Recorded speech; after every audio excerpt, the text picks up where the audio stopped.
welcome to today's tutorial. We are going to analyze this truss by the method of virtual work. What are you required to do in this question? You are required to determine the displacement, the vertical displacement of this joint A, so vertical, either down or up. In this bar, you are given the structure of the truss as shown.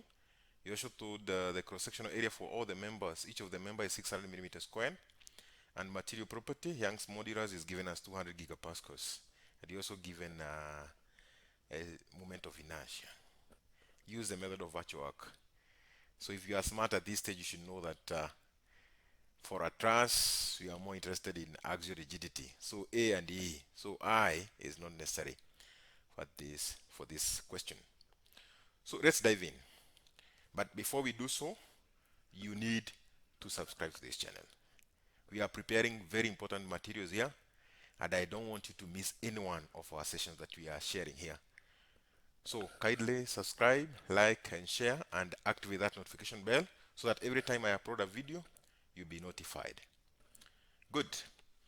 We've been told to use the method of virtual work. This is our truss. So you need to be aware of the virtual work equation. Now, this is a virtual work equation, and I know from theory you might have heard of it. What it says is that on the left-hand side, this side, that this is one unit force, load times displacement. That is work. So the work done by a virtual unit load is equal to, on this side, this whole quantity represent the virtual or internal strain energy stored in all the truss members. Okay. I don't want to go to theory at this stage because we have covered that. But you want to see the application of this equation.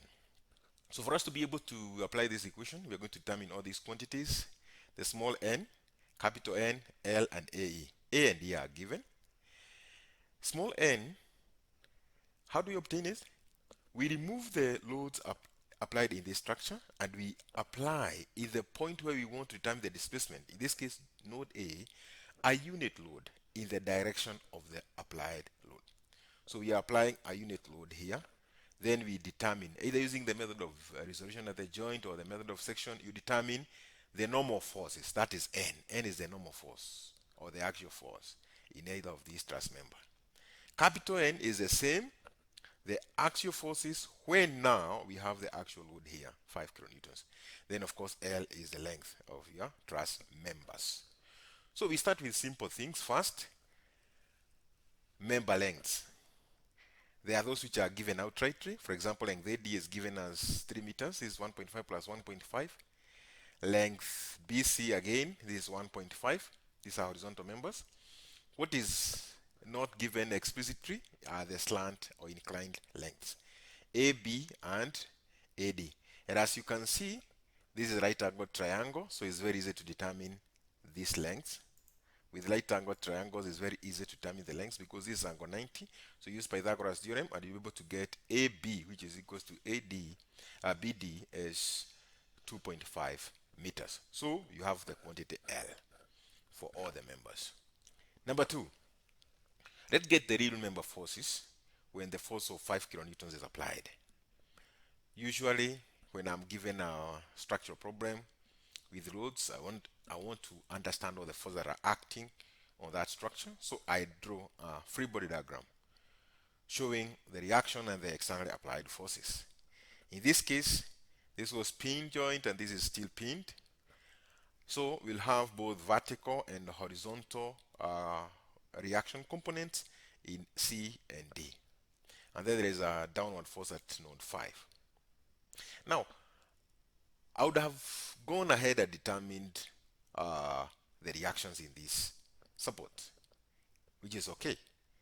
But if you are smart, and you need to be smart, you look at the easiest way to solve a problem. What are we interested in? Quantity N. Nobody have asked for a reaction, so we are interested in quantity N. N, the forces in either of these members with this load. So if I resolution at the joint, I can see from joint A, I only have two unknowns. I'll be able to determine AD and AB. And when I'm at joint B, I can determine BC and BD, and I'll be done. So I don't have to determine the reactions at the support. But if you do, no harm in that. Now, if you look at the geometry or the configuration of this truss, there is angles that we need for us to do resolution of the joint. When I'm at joint A, I need this angle, theta, which is very easily given here. Theta here. And because I need directional cosines, I don't have to determine that angle. I need to know what is their cosine and the sine values. So sine theta, SOHCAHTOA, you remember that? I don't know whether in your undergraduate studies you can recall that. I'm trying to retrieve a notation tool here at the bottom. It's giving some small problems. Yes, the pen. SOHCAHTOA. The famous SOHCAHTOA. It's not a formula. It's not what do I say? It's not there is just a way of memorizing this thing. It's not like you can say a SOHCAHTOA theorem or SOHCAHTOA method. There's nothing like that. You just say it's a way of remembering this. Sine is equals to opposite of hypotenuse, cos is equals to adjacent of hypotenuse, and tangent is opposite of adjacent. So I have my sine, I need my cosine. So joint A, when I'm at joint A, make this assumption. Assume all are tension is positive. So positive is tension. Okay? So for me here, unless I can be able to figure it out explicitly, I always assume tension. So I assume that is acting on that direction. FAD is on that direction. So all of them, I assume them to be tension. Remember, if it's a tensile member, it tends to pull the joint towards it because the member is experiencing tension. If it's a compression force, it's trying to push the joint away. So FAB and FAD. Resolution of forces at joint A, we use equilibrium of forces. Summation of forces in the y direction should be equal to 0. So I need to get the component of FAB, the vertical component, and using this angle theta, that will be FAB sine theta. And then because I've chosen up to be positive, so down is negative. So that's why I'm saying FAB sine theta is equal to 5, or FAB sine theta minus 5 is equal to 0. Therefore, FAB is equal to 6.25 kilonewtons, positive. So tension. It means the assumed direction AB was correct. It was tension. Summation of forces in the x direction so that I can be able to determine AD. So again, there's no horizontal force applied here. So the only force that is acting here is F in the member is FAD and the horizontal component of the force FAB.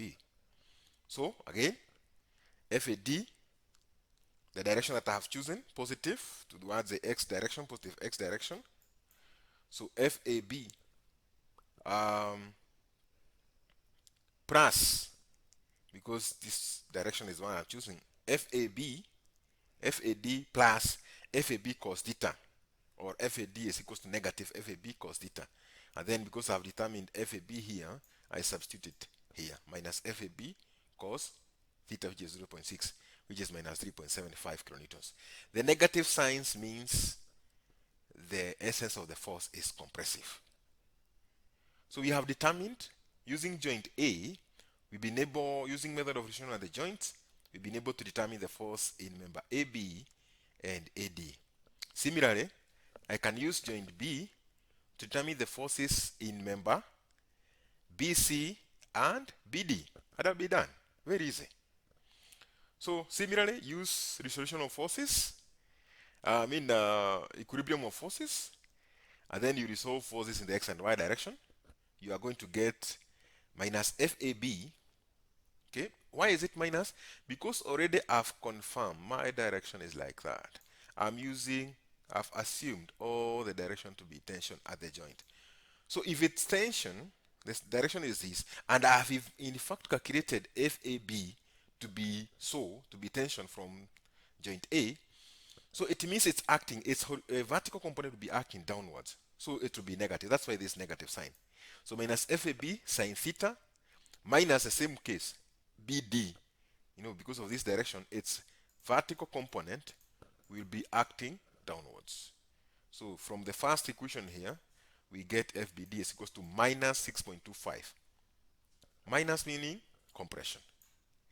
Again, summation of vertical forces, horizontal forces, summation of Fx is equals to 0. I perform the same computation, and I'm able to get FBC, or the force in BC, to be positive 7.5 kilonewtons, which is tension. And it's very easy actually even to verify this by observation. If my truss is fixed at this point, and is fixed at this point, and there is a force pulling here, it means if there is a force pulling here, if I remove this member, it will tend to collapse this way. So this member is experiencing compression. If there is a force pulling the downward, if I remove this member, it will separate. So this member, meaning it's experiencing a tendency to separate, tension. Same case to member BC. Okay? The member that might not be very obvious is BD. So we think of, if BD was not there and the load is as applied, how would this part BD behave? And as we are seeing, BD, it will collapse. So the member BD is experiencing compression. Now you have determined the value of N, the real member forces, when the actual force is applied. Allow me to clear, I erase all those. This is the actual load that was applied. So the method of virtual arc dictates that at the joint where we want, let me repeat that. The method of virtual arc dictates that we remove all the loads, and then we apply a unit load at the joint where we want to determine the displacement. In this case, by coincidence, the position that we want to determine the displacement is the same point that there is the actual load that is applied. So we delete this load, and then we replace 5 with 1. If you are a smart student, once you calculate the real forces N, you start filling this table. You tabulate. For each of the members, we are going to get their lengths, which we did, and then we are going to get, which we did here, and then we are going to get the forces due to the real load. We have determined that. Note the notation. And then we apply a unit load at the point where we want to determine the displacement. And then we remove all the other forces that are applied in either of the position in the truss. Then we determine the forces as a result of that unit load. Now, one thing that you should note here is that we are applying the unit force. Everything else remains the same. We are applying a unit force there, a unit load there. It have changed from 5 to 1. So it's like we have scaled down our load from 5 to 1. What does that mean? Since everything else is the same, our forces will be like taking the force when there is a real load of 5 kilonewtons, then we divide by 5.